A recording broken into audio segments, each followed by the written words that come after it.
Bon samedi matin tout le monde, bon samedi, j'espère que vous allez bien.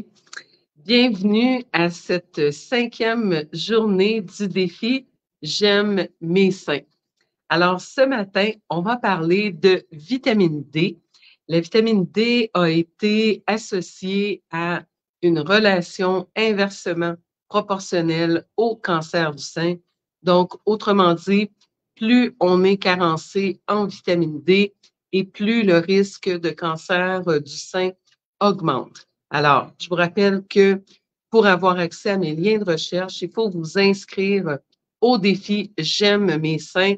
Vous retrouvez le lien d'inscription sur mes murs Facebook. Ça me permet à ce moment-là d'avoir votre courriel et de pouvoir vous envoyer à tous les 2-3 jours les liens des vidéos des dernières journées et des petites vignettes que je vous prépare avec le lien de recherche. Donc, c'est un fait très, très, très bien documenté que la vitamine D a un effet protecteur au niveau de plusieurs cancers, dont, entre autres, le cancer du sein. Donc, il y a beaucoup de littérature scientifique sur ce sujet. Alors, aujourd'hui, on va en parler un peu. J'ai déjà fait des émissions Santé sans censure sur la vitamine D. Je vais en refaire une dans les prochaines semaines parce qu'il y a beaucoup de mythes qui continuent de circuler sur la vitamine D. C'est sûr qu'avec la pandémie, les gens ont découvert l'importance de la vitamine D pour le système immunitaire et non pas juste pour le métabolisme osseux comme c'était le cas avant, mais il demeure encore beaucoup de mythes. Alors ce matin, on va en attaquer quelques-uns. D'abord, la vitamine D, ce n'est pas une vitamine au sens propre parce que la définition d'une vitamine, c'est une substance essentielle à la vie qu'on se procure en petites doses via l'alimentation ou évidemment la supplémentation. Et la vitamine D ne répond pas à ce critère puisque la vitamine D, on peut la fabriquer à l'intérieur de notre organisme. Donc, c'est plus techniquement une hormone qu'une vitamine, mais on l'a classifiée parmi les vitamines. Alors, on va continuer dans le même sens pour pas trop mêler les gens. Mais donc, c'est sous l'exposition aux rayons UV, aux rayons du soleil, qu'on transforme une partie de notre cholestérol en vitamine D. Il y a plusieurs étapes de transformation et évidemment, chacune de ces étapes peut être affecté par une petite variation génétique qu'on appelle un polymorphisme génétique qui va affecter notre capacité à produire la vitamine D. Alors, des tests comme MyBlueprint, par exemple, nous permettent d'aller vérifier ce genre de variation. Moi, je l'ai fait et je sais que je viens d'une lignée familiale du côté de ma mère biologique de cancer, dont le cancer du sein. Ma mère est décédée du cancer du sein. Et effectivement, lorsque j'ai fait mon test génétique, j'ai vu que sur 5 étapes de transformation de la vitamine D, j'en ai 4 qui sont problématiques. Donc, c'est sûr que quelqu'un comme moi a besoin de beaucoup d'exposition au soleil et même lorsque je vais en République dominicaine, je continue de me supplémenter en vitamine D parce que je ne peux pas me fier à 100% sur ma capacité biologique à fabriquer cette précieuse vitamine. Alors, c'est une très, très bonne idée, surtout quand on vit dans un pays nordique comme le Canada, de faire un test comme celui-là qui coûte 270 pour aller vérifier. Évidemment, c'est un test qu'on fait à l'aide d'un Q-tips qu'on passe dans la bouche, donc c'est pas dans la gorge, c'est pas dans le nez comme ce qu'on a connu, c'est pas du tout invasif. Et ça nous fournit de l'information sur 85 gènes, mais tous ces gènes sur lesquels on a un pouvoir d'action. Donc, comme dans ce cas-ci, ben, de savoir qu'on a un problème avec la vitamine D, c'est quand même drôlement important et intéressant parce qu'on peut pallier à ce polymorphisme génétique tout simplement en prenant plus de vitamine D et en testant régulièrement. Alors, il y a des gens qui doivent réellement prendre des doses beaucoup plus élevées que ce qui nous est recommandé par des organismes et des associations beaucoup plus conservatrices telles que Santé Canada. Par exemple, au niveau des dosages, Santé Canada nous parle de 800 unités internationales par jour. Évidemment, 800 unités internationales, c'est des doses en bas desquelles on va avoir des carences très graves qui vont occasionner, par exemple, le rachitisme. Alors, quand vous êtes à 805, il ne faut pas penser que vous pétez le feu Vous n'avez juste pas le rachitisme, comprenez-vous? Donc, 800 unités par jour, c'est vraiment une dose extrêmement faible. Même Ostéoporose Canada parle de 1000 unités par jour. C'est quand même 20 de plus. Et différentes entités, on va dire, plus scientifiques que Santé Canada. Il faut comprendre que Santé Canada, pour la plupart, sont les employés de Santé Canada sont des bureaucrates qui approuvent des études fournies par l'industrie en général. On a cette vision de grands scientifiques qui font des études pour nous protéger. C'est pas exactement comme ça que ça se passe. Du côté des vrais scientifiques, il y a un mouvement qui s'appelle Grassroots Health, qui regroupe une cinquantaine de scientifiques qui sont spécialisés réellement dans la vitamine D. Et eux nous parlent de 4000 unités internationales par jour pour atteindre ce qu'ils considèrent un seuil minimum au niveau sanguin de 100 nanomoles par litre. Alors, la seule vraie façon de savoir si notre taux de vitamine D est adéquat, c'est de tester au niveau sanguin. Alors, on peut élaborer beaucoup de théories et d'hypothèses, mais ultimement, il faut tester au niveau sanguin. Et là, je sais que plusieurs médecins refusent de tester le taux de vitamine D ou de l'écrire dans votre réquisition. Si vous ne faites pas d'ostéoporose, ils ne veulent pas tester votre taux de vitamine D. Mais il y a moyen de se procurer des kits en ligne, justement avec Grassroots Health, qui vous permettent de tester votre taux de vitamine D. Donc, c'est une très bonne idée de le faire à ce temps-ci de l'année pour vérifier ce qu'on appelle le baseline, donc votre taux au point de départ, et vous retestez vers le printemps pour voir si votre supplémentation était adéquate ou pas. Après ça, demeure quel est le taux qu'on veut atteindre au niveau sanguin. Encore une fois, Santé Canada nous parle de 50 nanomoles par litre comme étant un taux suffisant et qu'en bas de 50 nanomoles par litre, on est carencé. Ostéoporose Canada nous parle de 75 nanomoles par litre et Grassroots Health nous parle de 100 nanomoles par litre. Personnellement, ce que j'essaie d'atteindre chez ma clientèle, c'est un taux allant de 100 à 120 nanomoles par litre. Et pour la majorité des gens, ça va prendre 5000 unités internationales par jour pour arriver à ce taux.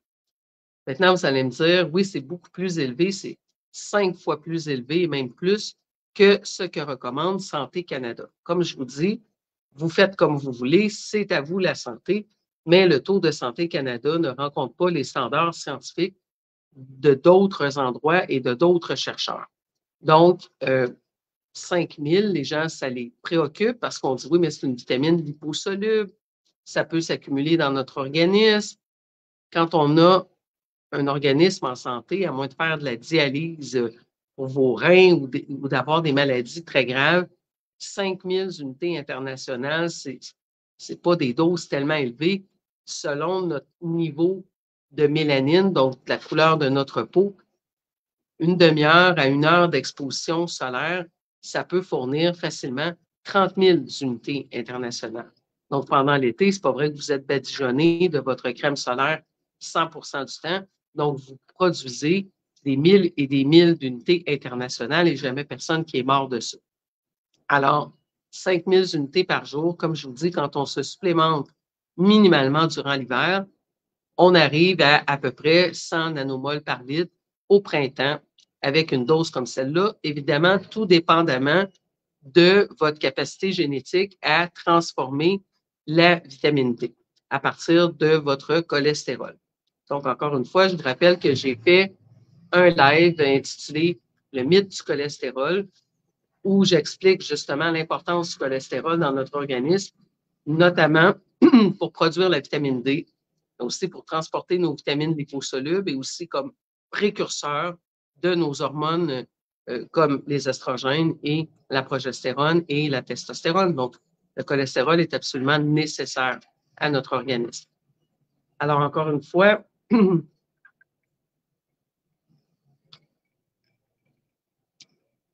les recommandations de Santé Canada sont de 800 unités internationales par jour. Ostéoporose Canada, 1000 unités internationales par jour et Grassroots Health, 4000.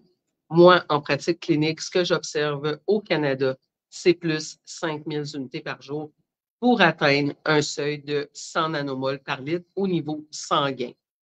Évidemment, comme je vous dis, ce que Santé Canada préconise, c'est un minimum de 50. C'est nettement trop bas.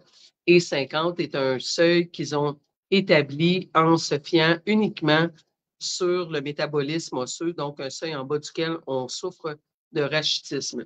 Mais ce n'est pas un seuil optimal pour la santé immunitaire et certainement pas pour prévenir le cancer du sein. Alors, la vitamine D, on en a parlé dans le métabolisme osseux, on commence à en parler au niveau de l'immunité. La vitamine D, elle est extrêmement importante dans notre organisme. Au niveau du génome humain, on a recensé 2776 sites de liaison pour la vitamine D. Donc, à 2776 endroits dans notre corps, il y a des sites pour que la vitamine D puisse se fixer. C'est donc vous dire que la vitamine D, elle est importante pour pratiquement toutes nos cellules. Il y a 229 gènes qui sont directement affectés par la vitamine D. Donc, il y a des récepteurs sur nos gènes pour la vitamine D. Donc, il n'y en a pas juste au niveau osseux, mais il y en a plein dans l'immunité. Il y en a au niveau de nos poumons, il y en a au niveau de nos récepteurs hormonaux. Donc, la vitamine D, quand on en manque, on décompense beaucoup plus rapidement dans les cas d'affection pulmonaire, dont la maladie avec le C. On a vu que les gens qui avaient les symptômes les plus graves étaient ceux carencés en vitamine D et que toutes les personnes qui ont décédé de la maladie en C étaient réellement en bas des seuils minimums pour cette précieuse vitamine. Donc, la morale de l'histoire, c'est qu'il faut se supplémenter au niveau de la vitamine D. Idéalement, vous faites faire une prise de sang. Si votre médecin ne veut pas, vous faites venir le kit de Grassroots Health.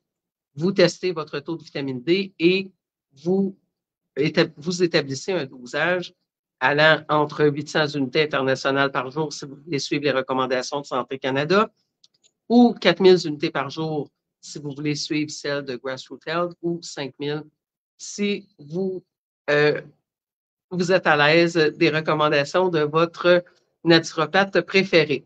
Alors, vraiment, la vitamine D au niveau de la protection du cancer du sein, elle est extrêmement importante. Et c'est pas vrai qu'avec des petites doses qui vous permettront d'atteindre seulement 50 nanomoles par litre, vous allez atteindre le plein effet protecteur de la vitamine D. Et souvent, les gens ont tendance à se supplémenter durant l'hiver en vitamine D et à arrêter dès que le printemps arrive, parce qu'on se dit, ah, c'est l'été, je vais aller dehors. Mais est-ce que vous allez vraiment dehors suffisamment? Est-ce que vous êtes exposé au moins 1 heure par jour sur une grande partie de votre corps? Et encore là, si vous utilisez des écrans solaires, des crèmes qui protègent de l'effet des rayons UV, bien, il faut comprendre que vous n'activerez pas le cholestérol et vous ne le transformerez pas en vitamine D si vous vivez badigeonner de crème solaire. Donc, c'est très, très important de s'exposer au soleil. Évidemment, on y va raisonnablement. Si vous avez une peau qui bronze difficilement, vous commencez avec des petites périodes d'exposition et vous augmentez progressivement. Si vous avez la chance durant l'hiver de venir passer quelques semaines au soleil, ou en tout cas minimalement une semaine, c'est sûr que ça aide à faire le plein de vitamine D. Évidemment, comme on le dit, les liposolubles, on vient à bout d'en stocker un peu. Donc, on voit vraiment l'impact au niveau de l'immunité quand on peut venir passer du temps au soleil durant l'hiver. C'est vraiment très difficile des climats comme le climat canadien en termes d'humeur aussi parce que on doit savoir que la vitamine D a un effet antidépressif. Alors, on le sait, hein, quand on est longtemps sans lumière, comme là, la lumière a commencé à diminuer depuis l'équinoxe et ça va atteindre le pire temps. Janvier, février sont des mois où il y a très, très peu de lumière, mais même décembre. Donc, on commence déjà à sentir la diminution de la lumière qui se répercute sur notre humeur, qui se répercute sur notre système immunitaire. Donc, c'est très important de se supplémenter adéquatement en vitamine D. Alors, je pense que maintenant, presque tout le monde se supplémente.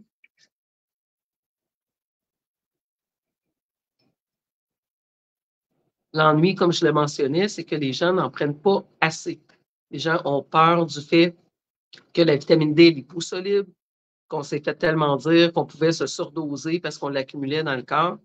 Mais encore une fois, si vous comparez les taux de vitamine D qu'on prend en supplémentation versus le taux qu'on produit lorsqu'on est exposé au soleil, bien, vous voyez bien qu'on ne peut pas réellement se surdoser avec 4000 ou 5000 unités par jour à condition d'être en bonne santé. Mais tout ça, vous pouvez en parler avec votre naturopathe. Avec votre médecin, c'est plus difficile. Il faudrait arriver avec les liens que je vous fournis dans les vignettes qui parlent des dosages. L'Institut de médecine, qu'on appelle Institute of Medicine, IOM, en anglais, eux disent que la supplémentation en vitamine D est sécuritaire jusqu'à 10 000 unités par jour. Évidemment, 10 000 sont des dosages qu'on va faire sous supervision avec des tests réguliers pour s'assurer qu'on ne dépasse pas trop le 125 nanomoles par litre au niveau sanguin. Et on fait ça dans des cas très précis, par exemple dans des poussées de maladies auto-immunes, des choses comme ça, où on veut vraiment normaliser l'immunité. Alors, la vitamine D agit de différentes façons au niveau du système immunitaire, mais dans le cas du cancer du sein, la vitamine D agit sur la croissance normale de nos cellules. Elle aurait même un impact au niveau d'arrêter, de stopper la croissance des cellules anormales. Donc, vraiment un effet protecteur de différentes façons, mais qui est absolument crucial dans une stratégie de prévention du cancer du sein. Alors, ça conclut la vitamine D pour aujourd'hui dans une optique de sein. Comme je vous dis, je vous ferai un topo vitamine D général dans le cadre d'un Santé sans censure. J'en avais parlé à une émission de Radio Réveil l'an passé, mais on pourrait le reprendre dans Santé sans censure. En terminant, j'ai une petite faveur à vous demander. J'ai eu la très mauvaise surprise ce matin de m'apercevoir que mon live d'hier était rendu à peu près 300 ou 400 vues. Normalement, je serais à 5000 vues environ entre mes deux pages Facebook au lendemain d'un Santé sans censure.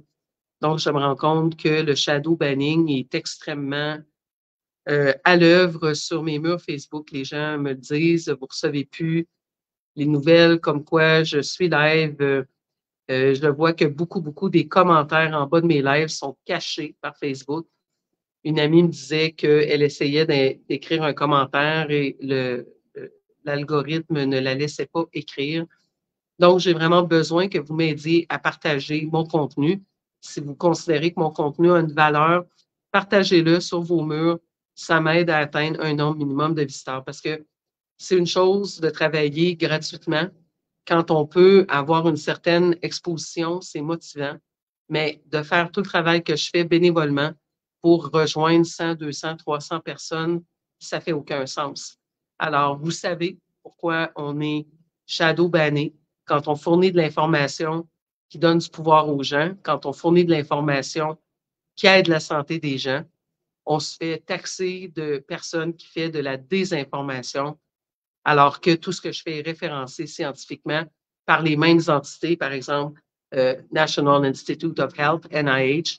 Je puise plusieurs de mes études de là, mais évidemment, ils ne veulent pas. Les études sont faites parce que vous les financez à travers des campagnes comme la campagne du cancer du sein dont j'ai parlé abondamment hier soir dans le Santé sans censure. Évidemment, ces études-là sont archivées sur des tablettes et ne voient pas le jour, à moins que des gens comme moi les vulgarisent et les partagent, mais c'est ça qu'on essaie d'arrêter. Vous savez qu'on est en guerre contre des forces qui veulent contrôler nos vies, contrôler notre santé et des forces pour lesquelles la seule chose intéressante sont des médicaments qu'ils peuvent breveter, des vaccins qu'ils veulent rendre obligatoires parce que c'est simplement un aspect économique. Alors que la vitamine D, c'est très peu onéreux et on peut tout simplement aussi s'exposer au soleil. Alors, on ne veut pas que ce type d'information qui donne le pouvoir aux gens, qui permet aux gens d'être réellement en santé sans dépendre de Big Pharma, voit le jour. Alors, les gens comme moi sont shadow bannés. Ça fait 3 ans que je vis un véritable chemin de croix.